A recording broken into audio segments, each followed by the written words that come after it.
મારું નામ દિલીપ ભૂરાભાઈ મોઢવાડિયા, પોરબંદરનો રહેવાસી છું અને છેલ્લા ઘણા વર્ષોથી ગેરકાયદેસર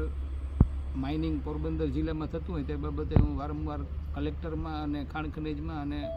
ઉપલી અધિકારીમાં વારંવાર આ બાબતે રજૂઆત કરું છું અને સરકારને ગેરકાયદેસર ખનીજ ચોરી અને જે પોલ્યુશન થાય છે એ બાબતમાં મેં વારંવાર રજૂઆત કરેલી છે અને એ બાબતમાં કોઈ કાર્યવાહી ન થતાં અને અગાઉ મારા દ્વારા PIL નંબર 220/2014 દ્વારા એક PIL દાખલ કરેલ. એ બાબતની વજહ આજરોજ એક માહિતી લેવા આવતા બળેજના પૂર્વ સરપંચ રામભાઈ પરમાર દ્વારા મને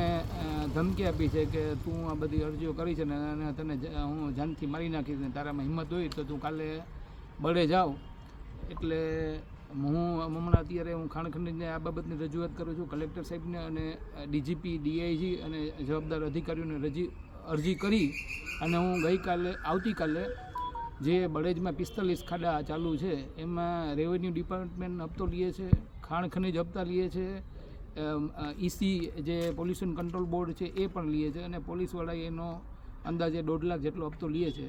એટલે આ જે જવાબદાર ચારેય તંત્ર છે એના મદદથી હાલે છે અને હું આવતીકાલે આ સ્થળ રૂબરૂ બળેજ જવાનો છું અને જે પણ કંઈ પણ થાય મારી પર હુમલો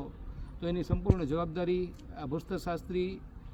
કલેક્ટર કચેરી અને જવાબદાર પોલીસ અધિકારીઓની રહેશે.